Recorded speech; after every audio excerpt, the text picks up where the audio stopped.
Assalamualaikum warahmatullahi wabarakatuh. Halo semuanya. Perkenalkan, saya Ija Syafie Nusrawita Hasibuan. Saya seorang mahasiswa jurusan Pendidikan Sejarah di Universitas Negeri Medan. Nah, di video ini menyambung dua video sebelumnya, saya akan membuat tutorial yang berkaitan dengan presentasi di dunia perkuliahan, yaitu pembuatan PPT. Kak, PPT itu apa sih? Aku nggak kenal nih. Nah, teman-teman sekalian, PPT itu adalah PowerPoint. Kegunaannya apa, Kak? Kegunaannya adalah sebagai bahan tampil atau bahan ajar yang digunakan oleh sebagian besar mahasiswa dalam pelaksanaan presentasinya. Dalam PowerPoint itu mencakup isi materi yang diberikan oleh dosen pengampu untuk kamu. Ingat ya teman-teman, PPT adalah PowerPoint, bukan Power Text. Jadi yang diberikan di PPT tentu poin-poin dari pembahasan kamu. Tapi juga bukan sekedar judul besarnya saja ya teman-teman. Kalau gitu jadi power title dong, bukan PowerPoint lagi. Jadi gimana Kak supaya PowerPoint aku benar-benar PowerPoint? Nah, tentu mudah teman-teman. Disinilah aku. Yang pertama, setelah menemukan judul besar kamu, tentu akan ada pengertian mengenainya.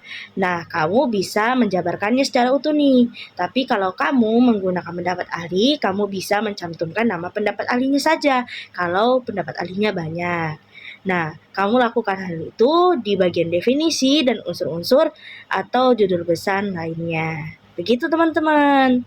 Nanti aku tunjukin contoh dari pemaparan yang aku berikan. Teman-teman, dalam pembuatan PPT, subjek yang biasa saya gunakan dalam pembuatannya yaitu aplikasi Canva. Kenapa Kak nggak dari PPT yang ada di Microsoft? Kan ada tuh. Tentu ada dan tidak masalah dalam menggunakan PowerPoint yang diberikan oleh sistem Microsoft. Tapi karena saya sendiri punya beberapa alasan. Yang pertama, karena Canva bisa diakses melalui handphone. Dari itu saja saya sudah memikirkan bahwa Canva lebih fleksibel dibandingkan PPT yang diberikan oleh Microsoft. Karena tentu PPT yang diberikan oleh Microsoft hanya bisa diakses melalui laptop. Dan yang kedua yang paling saya sukai karena elemen yang diberikan oleh Canva itu lebih banyak dan menarik daripada aplikasi PPT yang diberikan oleh Microsoft. Namun ingat teman-teman, dalam mendesain bukan hanya estetika saja yang kita pikirkan, melainkan isi dari desain kita itu sampai kepada target audiens kita. Nah, untuk memahami hal ini nanti saya tunjukin contoh PPT yang simple tapi enak dilihat itu gimana. Oke?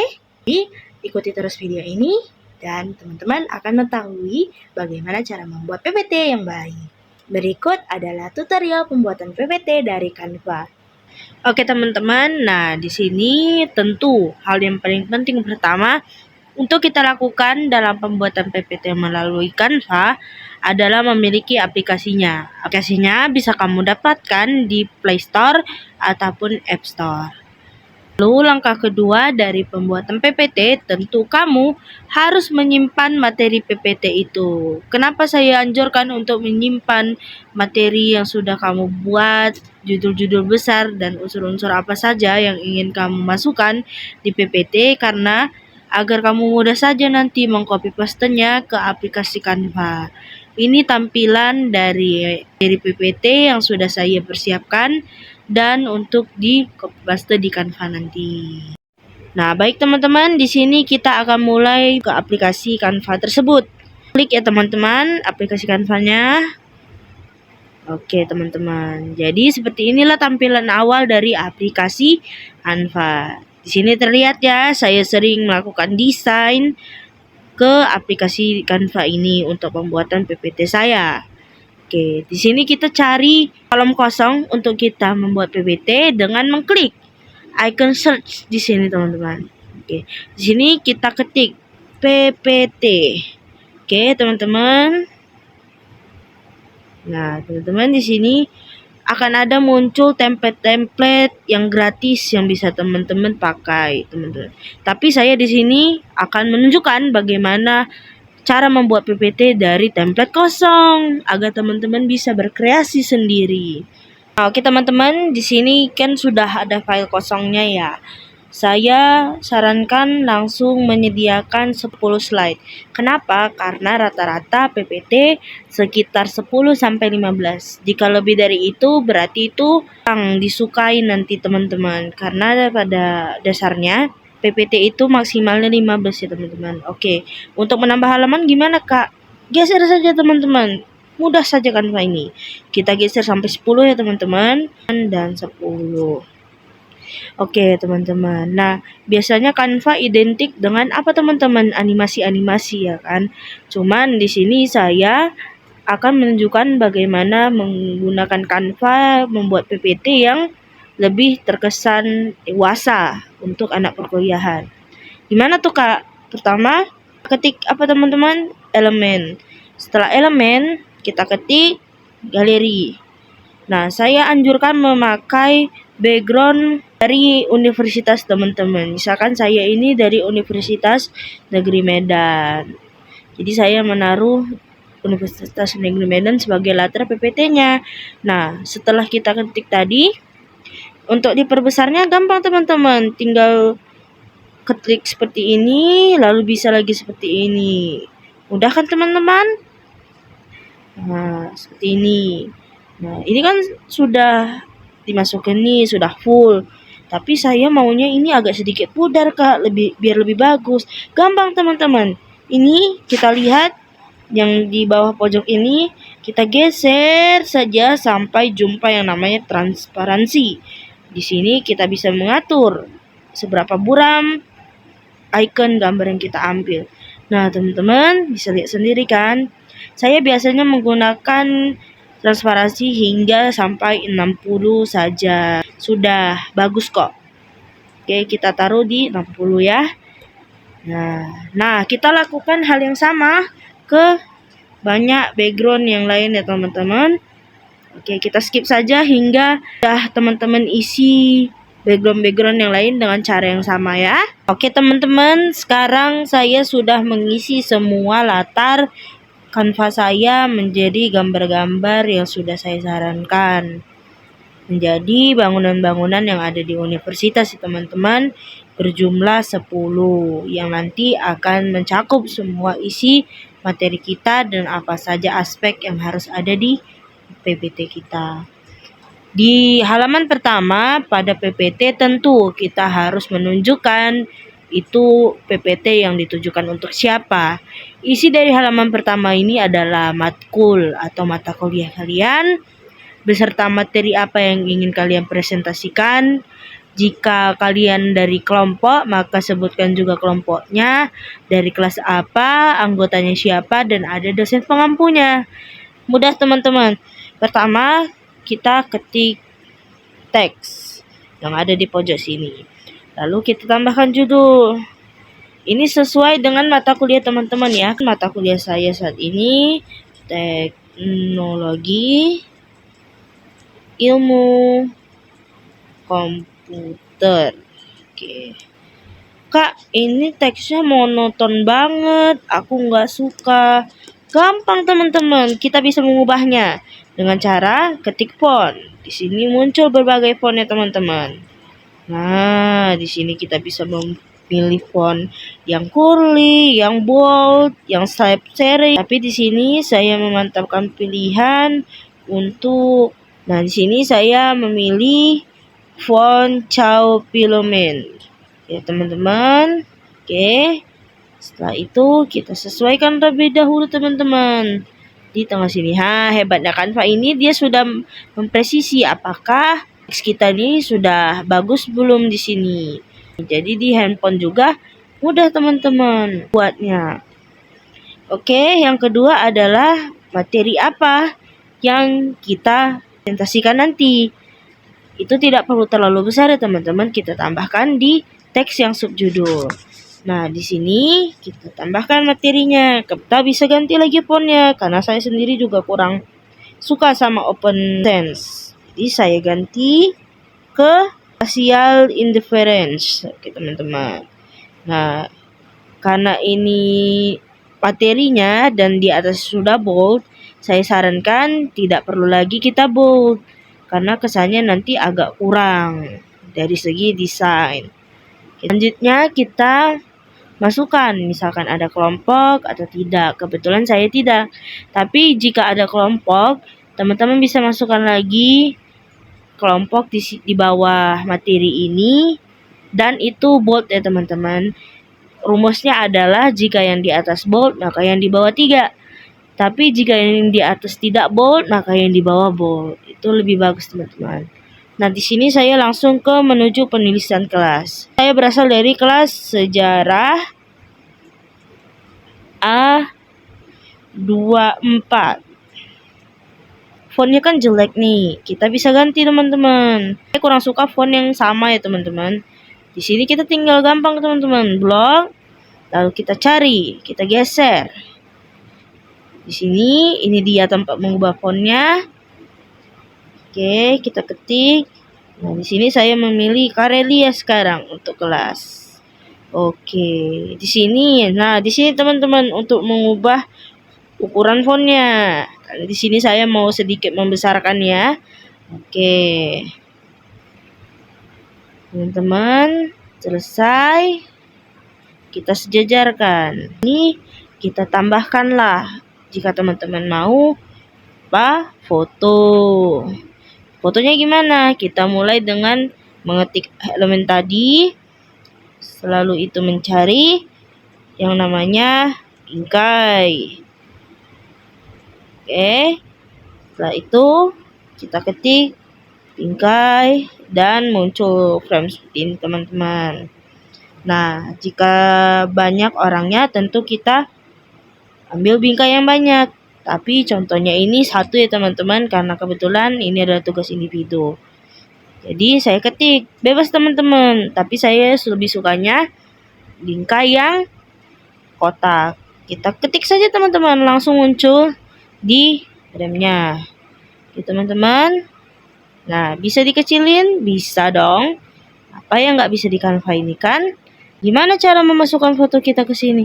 Gampang teman-teman. Kita kembali ke elemen, buka galeri, lalu pilih foto apa yang teman-teman mau. Misalkan saya pilih foto ini saja ya. Kita pilih. Sudah, tinggal arahkan ke bingkai itu dan jadi. Oke, selanjutnya kita pilih ke elemen, kita cari yang papan bulat, kita bikin begitu. Kita sesuai imajinasi. Makanya saya suka seperti ini. Nah, ketemu kan teman-teman di sini? Ini dia. Kita pilih, kita kecilkan. Ini gunanya apa Kak? Untuk membuat nama teman-teman. Kreatif kan? Dengan item-item yang tidak biasa, menjadikan kita kreatif seperti ini. Nah, nanti di sini teman-teman bisa menambahkan teks, ya kan? Dan jadilah cover yang enak untuk dilihat. Oke, saya sekan lagi dari sini. Misalkan ingin selaras nama dosen pengampunya, kita bisa tinggal copy saja teman-teman. Nah, untuk penamaan dosen pengampu di PPT itu opsional ya teman-teman, tapi biasanya memang saya lakukan. Oke, kita taruh di pojok sini. Saya skip sampai bisa melihat hasil akhir dari covernya ya teman-teman. Seperti ini.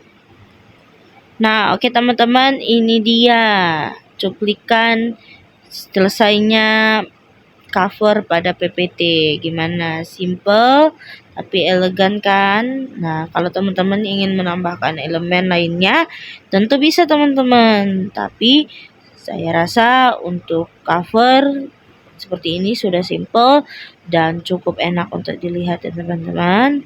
Sini kita masuk ke bagian bagaimana membuat isi PPT. Itu teman-teman terdiri dari rumusan masalah, isi-isi materi, dan nanti ada sisi kritik dan saran, juga tanya jawab dan kesimpulan serta ucapan terima kasih di akhir.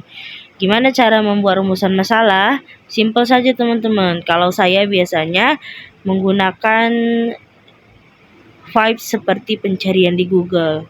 Contohnya apa? Kita kembali ke elemen, kita cari yang namanya papan search. Seperti ini teman-teman. Nah, kita klik itu, lalu kita perbesar. Lalu ini, lalu lakukan. seperti yang saya ajarkan tadi di cover. Kita menambahkan dari teks dan kita menyalin dari materi yang dari awal saya ucapkan hingga nanti terisi seperti ini. Teman-teman, hingga terisi seperti ini. Ini gimana cara nyarinya, Kak? Dari elemen semua, teman-teman. Kalian tinggal men-search item apa yang ingin kalian dapatkan dan kalian bisa memposisikannya dimanapun. Inilah tampilan dari rumusan masalah yang saya ciptakan. Nah, baik teman-teman, sekarang kita sudah masuk ke desain PT itu ya. Nah, untuk judul isi pertama saya suka sekali menambahkan item bulat di elemen. Bulat yang berwarna selaras dengan latar belakang saya. Di sini saya memilih abu-abu. Oke. Nah, ini sesuaikan dengan ukuran dari judul yang akan teman-teman nanti saya berikan cuplikannya langsung. Ini saya skip ya teman-teman, karena teman-teman sudah pasti tahu bagaimana caranya setelah saya ajarkan tadi. Nah, teman-teman, inilah penampakan dari judul yang sudah saya tuliskan. Sekarang untuk isinya, saya biasa menggunakan teks yaitu jenis yang glasial. Ini adalah teks saya. Nah, untuk merata kirikannya gampang sekali teman-teman. Kita geser dan kita pilih yang ada di sebelah gaya teks sebelah kanannya ini. Ini bisa kita buat ke tengah, bisa buat samping dan sebagainya, tapi kita kembalikan ke kiri tadi. Oke, kita sesuaikan sesuai dengan isi judulnya, yaitu pengertian perkembangannya di sini teman-teman. Nah, di sini saya tidak melarang adanya isi di PPT, tapi jangan terlalu banyak. Untuk yang seperti ini, saya karena sudah agak merawang ya, saya pilih ke item, baru saya pilih yang namanya kotak. Untuk apa? Seperti ini nanti teman-teman. Nah, setelah itu saya buat tampilan seperti ini. Di sini kita kembali melakukan yang sama seperti kita menambahkan di teks sebelumnya dengan font glasial. Seperti biasa ya teman-teman. Saya langsung tunjukkan saja hasilnya. Nah, hingga menjadi seperti ini ya teman-teman. Nah, sudah simpel kan teman-teman? Nah, di sini karena ada pendapat menurut ahli, teman-teman bisa menambahkan wajah daripada ahli tersebut jika ada. Di sini saya akan menambahkan dengan cara yang sama seperti saya menambahkannya di cover. Teman-teman, saya sudah menambahkan wajah ahlinya di samping teorinya. Namun di sini masih ada space kosong kan teman-teman. Nah, itu bisa kita isi karakter animasi yang menurut teman-teman sesuai. Contohnya seperti ini. Nah, begini teman-teman, cara bagaimana mengisi isi daripada PPT.